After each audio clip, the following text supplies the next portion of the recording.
Welcome back guys to Voicey here and another r/EntitledParents. Don't forget Voicey veterans to like, subscribe and hit that bell to never miss an episode. This story was called EM divorces her husband to go party, leaving him with their 2 kids in the process, and demands he keep her next baby too. This story comes from a mix of 2 sources, the husband and his brother. Because the husband works so much, I mostly got updates on the situation from his brother, as I rarely get the chance to speak with him, but do talk to his brother daily. So what is presented here will be a fairly broad view of events, with specifics where I can provide them. The players: B. Husband who married EM. F. His brother, friend. FP. F and B's parents, short for friend's parents. On with the story. So B and EM met some years ago through work, and ended up getting married. During their marriage, they had 2 boys, who were both great kids, even if they can get a little mischievous at times.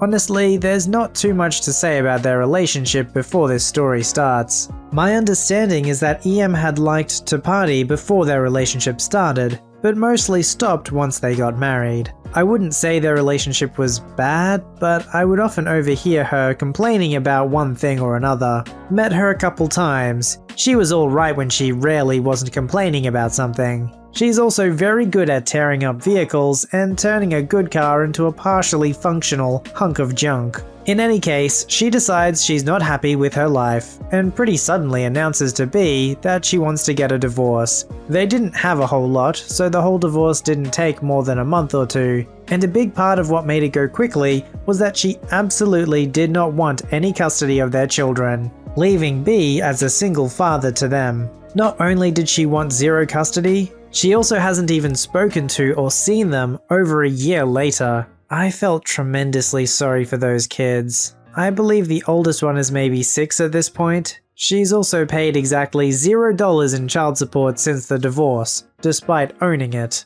But that's only the bready, spongy part of this entitlement cake. This gets worse. And to the actual reason why I felt this should go here. Right away after the divorce was final, EM moved roughly 2 states away. Given that this story originates in the lower portions of Texas, 2 states is a very long way. In this case, about 13 hours drive. She basically cut communication at this point, and nobody hears much from her until a few months later. As it happened, she got pregnant during a sexual encounter she had at one of her parties, but she wasn't about to take on responsibility for herself. Oh no. She contacts her ex-husband and his parents out of the blue to inform them. What she said went something like this. She's pregnant from a random party one-night stand. She's not about to take care of the child, so either they take it, or as soon as possible, once it's born, she dumps it on the doorstep of an orphanage to continue her lifestyle. B can't take care of another child. He's already working 2 jobs to support the ones he has.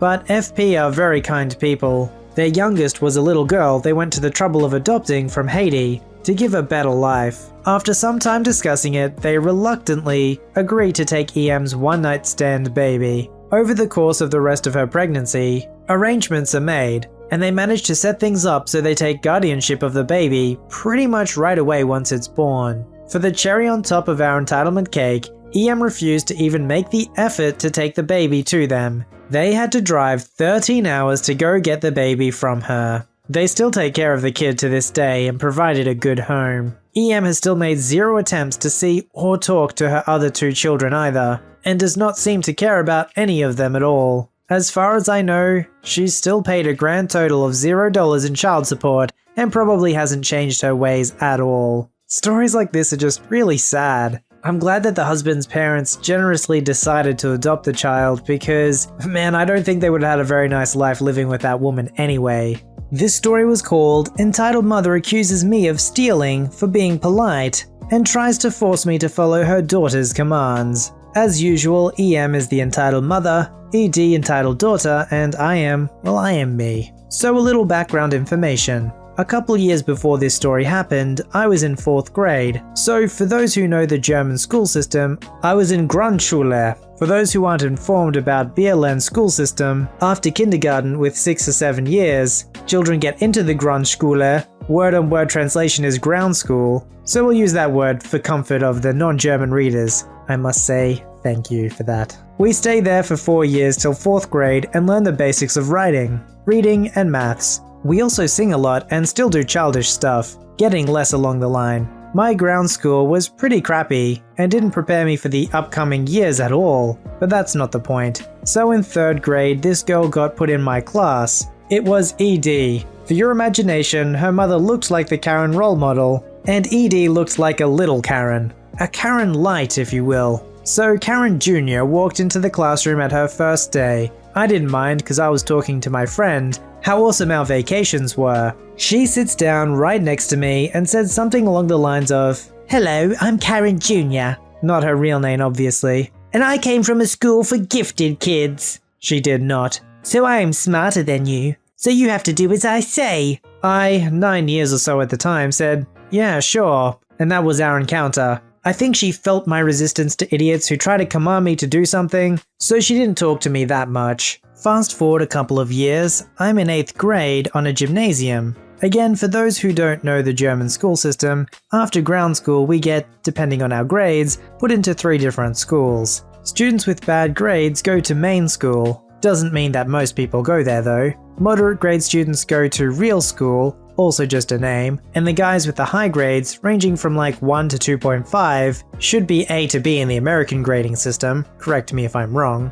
go to the gymnasium. Doesn't have a proper translation, but Google says high school, so we'll go with that. So I'm in the 8th grade, and last year ED's feelings of not talking to me stopped working. I, smarter at the time and having an actual mind of my own, now wasn't like yeah whatever anymore, but I much rather started enjoying making her mad, with not following her commands and explaining how she had no authority over me. That went on until she left our school to go to real school, because she was simply overwhelmed by all the stuff we were learning. Anyway, onto the real story. I was in 8th grade and we had a day of open door. If that's not a thing in America or has another name, because this one is translated word by word, that's just a Saturday on which parents of the children who go to our school and parents of 4th graders who think about sending their child to our school. Most subjects elect a teacher, if no one volunteers who prepares something to show the people. I was and still am, 16 at the time and in 10th grade, a nerdy guy. I don't look or talk very nerdy, but I love video games, sci-fi shows like Doctor Who, Rick and Morty, and Gravity Falls, and in chemistry class, I am a god. I have a talent for chemistry, physics, programming, electrics, etc. So naturally, when I was asked to help out with the chemistry show, I said yes. I had a kind coworker 1 grade above me, and it was really fun. Halfway through the day, my coworker just came from her break. I became hungry and told the teacher and my coworker, I'm gonna grab something to eat in the cafeteria. They were fine with it, and I told them I was back in half an hour and took off. So in the cafeteria, a few meters away from the door, Karen, aka EM, stepped out the door and rushed in my direction, looking for something in her purse. Turns out she was looking for some tissues, and she found them, but apparently she is too thick to hold a pack of tissues and drops it. I, the gentleman I am, picked it up for her as it fell straight in front of me and handed it to her with a smile and a friendly, "Here you go." She gave me a look that could have killed a small animal and starts shouting at me. "You little idiot, you shouldn't try stealing from people, especially when they're right in front of you. I'm lucky I caught you, little thief. Never try something like this again." I answered, "Okay, sorry, I just wanted to be polite, but I won't try that again, and will just be rude like you." Sadly, she already rushed off and didn't hear me. I didn't think anything of it and went to get my hot dog. I knew she was Edie's mother, and she knew that I upset her daughter regularly, but didn't know what I looked like as I never paid them a visit. Why would I? That info is important for later. So a few minutes later, halfway through my hot dog, I heard Edie's annoying voice behind me. I was sitting in the cafeteria. They were saying, "Look, Mum, that's the mean boy who never does as he's told." EM tapped my shoulder. I turned around and was greeted with a, "Oh, of course, the little thief," and a very punchable grin on Edie's face. I politely said,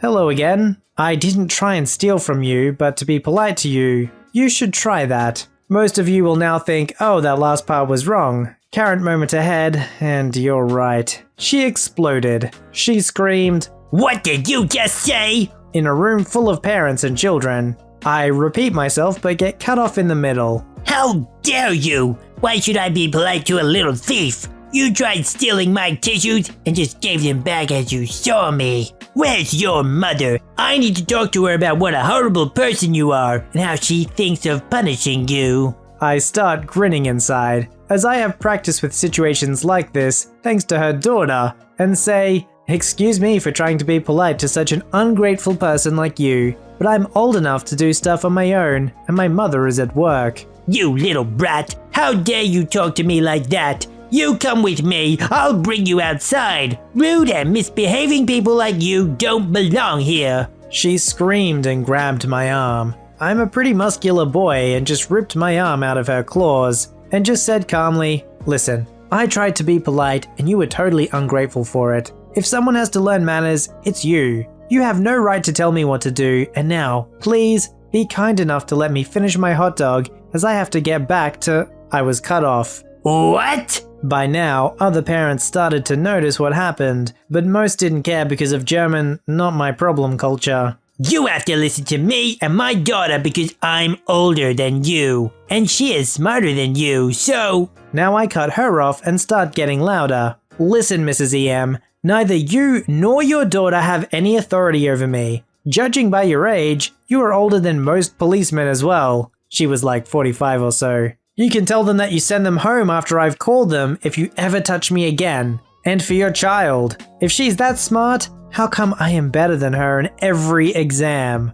Both of them went silent. Their faces were white and both of them looked like they were just run over by a horde of bulls. I will never forget their faces. I continue after a while. "No comment, eh? Thought so." I got quieter again but was still loud enough to hear me through the now silent room. "Now leave me alone or I'll call the cops. Have a nice day." I grabbed what's left of my hot dog and went outside as I saw my friends who wanted to come visit me arriving through the window. I finished my hot dog while telling them the story. We were laughing our butts off. Neither EM nor ED ever spoke up to me again. But to be fair, if she stayed in our class, the day of open door was near the end of the school year, I think they would have tried again because Karens never learn. I still feel sorry for the dad. He actually was really nice and came up to me while I was talking to my friends, apologizing to me and offering to buy me another hot dog. I declined as I actually had my fun and got a good story out of it. He apologized again and went back to his entitled wife. I ended up finishing my hot dog, going back to my job,